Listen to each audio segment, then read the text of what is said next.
Welcome back. Are you looking for a better way to preserve your precious memories? Jamie O'Rourke has a local business that can help you do just that. Look at this through flowers. How gorgeous is this? She's here to tell us more about Forever Fleur Designs. Jamie, good morning. Hi, Rosie. I want to say that this has not been a business that's been around very long, but all of a sudden it's doing bonkers numbers. You started in the pandemic.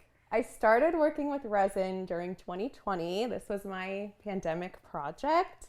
But last year is when I really started doing the flower preservation.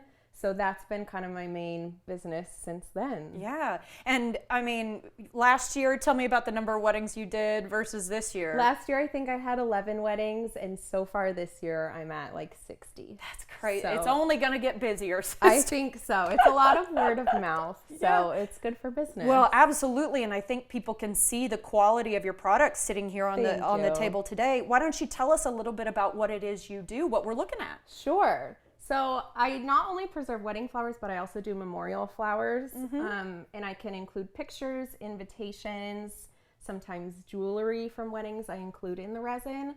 But working with resin is pretty tricky, and you have to dry the flowers first.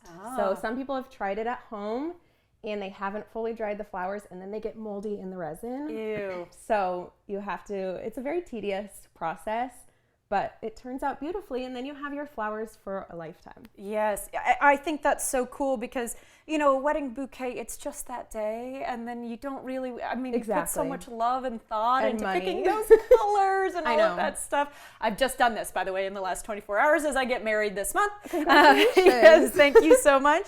But yeah, this is such a nice way to have a forever memory. Exactly. I'm glad you brought up the idea of drying flowers, though. Talk to us about how you do this. You've got an influencer spot on Amazon where people can get all this info. I do. So my Amazon is linked in my Instagram, and you can find the link for the molds I use, the resin I use, the silica gel I use, which I'm going to show you right now. Sure.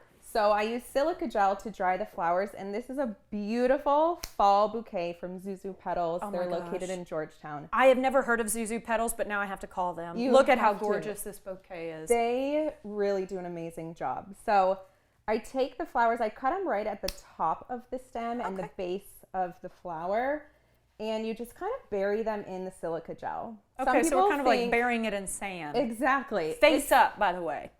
Yes, I like to do face up because however the flower is in here is how it's going to be forever. So I want to make sure the petals are flat and everything looks really good. Okay. Some people do think this is sand, but this is silica gel. So when you get new shoes or a new purse, it comes with little packets in there. That's what this is. It takes out the moisture. So once you put the flowers in, you carefully pour silica gel on top. Okay. And this is how they're going to look pretty much when they come out. So how long does do these flowers need to sit in silica gel? Certain flowers take longer to dry because they have more moisture, like tropical flowers and calla lilies take a lot longer to dry. I like to start with at least 2 weeks to a month and then take them out. And if there's still some moisture, I feel at the base of the flower, you can feel if it's squishy or not. Then you can put them back in, but they have to be completely dry to go into the the resin. So if someone were to say, like, pick a really safe date, maybe 2 months, something like that, before they started messing around with the resin portion? Yes. Okay. If someone is doing this at home, I would say be extra cautious with how long you're drying your flowers, because if they mold in there, that's it. You can't redo it. Okay. So. And do we have to do anything different with greenery, for example, versus flowers? Sure. So the flowers I usually do at the base level, pour some silica gel on top, and then you can do another level. The greenery, the flatter stuff, I do on the very top level. Because it dries pretty quickly for the most part, except for, like I said, tropical plants like monstera leaves and things like that. I could learn a lot from you. I'm telling you what. Okay, you offer those memorial flowers. I think that's really gorgeous as well. And then you also do other handmade gifts. I want to point out this lovely little ornament here on the tree. Yes, ornaments are very popular add-on. Brides usually give them to their in-laws, their parents.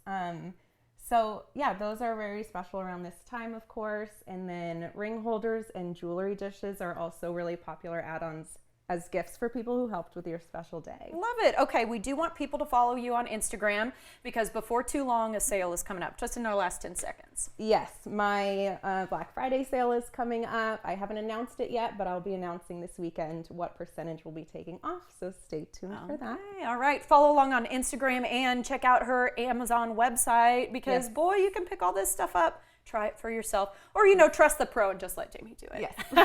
Thank you, Jamie. Check out Jamie's work and get your own custom design by ordering at foreverfleurdesigns.com.